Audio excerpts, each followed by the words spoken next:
สบายดีทุกคนเดี๋ยวในคลิปวิดีโอนี้เราจะมาอธิบายให้ทุกคนได้เข้าใจเกี่ยวกับการเทรด binary option และการเทรด spot เนาะว่าการเทรด2อย่างเนี้ยมันแตกต่างกันแบบใดมาทำความเข้าใจในคลิปนี้เลยสำหรับการเทรด binary เนาะเดี๋ยวจะมาว่าการเทรด binary option ให้ทุกคนเข้าใจก่อนว่า binary option เนี่ยมันเทรดแบบใดเนาะซึ่งการเทรด binary option ก็คือที่ว่าเราเทรดในปัจจุบันนี้มันจะมีไทม์เฟรมหลายบ่จะเป็น30วิบ่1วิว่า5วิบ่1นาทีอย่างกันแล้วไปนี่คือการเทรดเนาะซึ่งอันที่ว่าเราเทรด binary นี่เราจะเทรดเอาเหรียญซื่อๆเทรดราคาเหรียญต่างๆบ่จะเป็นเหรียญ Bitcoin Ethereum Solana Dogecoin BNB XRP อย่างก็แล้วแต่เนาะเฮาเทรดราคาของมันซื่อๆเนาะว่าราคามันในมื้อเนี้ยเป็นแบบไหน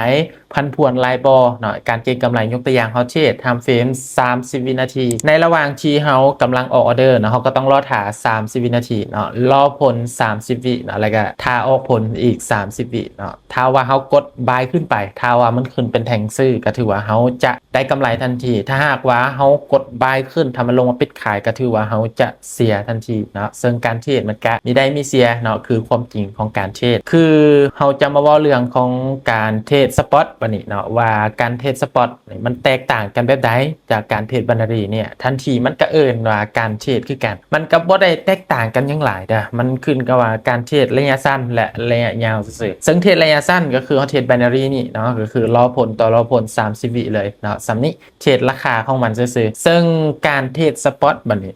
การเทรดสปอตมันจะแตกต่างกันน้อยเดียวเนาะมันก็เป็นการซื้อขายคือกันนะขึ้นกับว่าการซื้อขายก็คือว่าการเทรดและ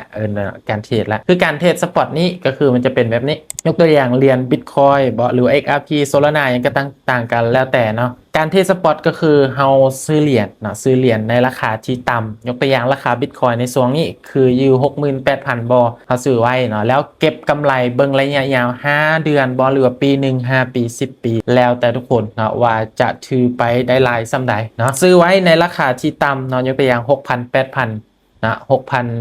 68,000 ในราคา Bitcoin ในปัจจุบันนี้ถ้าว่าเฮาซื้อเข้าในตอนนี้แล้วเขาไปขายในราคาที่ว่ายกตัวอย่างอีก5เดือนข้างหน้ามันขึ้นไปฮอด 100,000 เขาก็จะมีกำไรเนาะเหรียญอื่นๆก็คือกันเนาะเหรียญอื่นคือกันแต่ละมูลค่าของการซื้อสปอตนี้ถึงว่า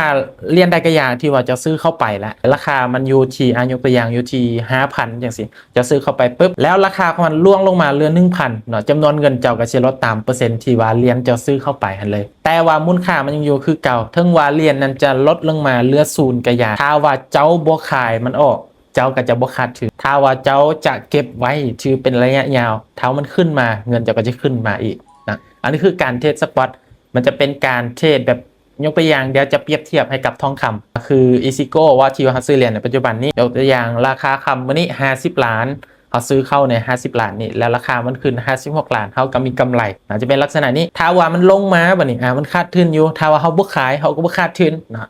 มันจะเป็นในรูปแบบลักษณะนี้เนาะการเทรดสปอตเนาะมันก็แตกต่างจากการเทรด binary น้อยเดียวซึ่งก็เป็นการเทรดเหรียญคือกันเนาะแต่ว่าการเทรดสปอตจะเป็นการแบบซื้อเข้าไปซื้อเก็บไว้เป็นทรัพย์สินก็ว่าได้นะสำหรับตัวนี้นะครับซื้อเพื่อลูกเพื่อหลานในอนาคตข้างหน้าก็ได้แต่ว่าการเทรดเก็งกำไรระยะสั้นนี่ก็คือการเทรด binary เนาะซึ่งความแตกต่างมันก็บ่ได้ยุ่งยากอย่างเนาะพอทุกคนเข้าใจซะนี้การสมานหุ้นแล้วมันแตกต่างกันแบบใดสำหรับคลิปวิดีโอนี้ก็จะมีประมาณนี้เนาะที่ว่าจะมาอธิบายคร่าวๆนะให้ทุกคนเข้าใจเนาะว่าการเทรด binary option เนี่ยและการเทรดสปอตนี่มันแตกต่างกันแบบใดเนาะก็จะประมาณนี้เลยนะถ้าว่าเจ้าฟังคลิปนี้จบเจ้าอาจจะเข้าใจบุกลายก็น้อยแน่นอนเด้ซึ่งมาอธิบายสั้นๆนะถ้าว่าอธิบายลึกๆอีกมันก็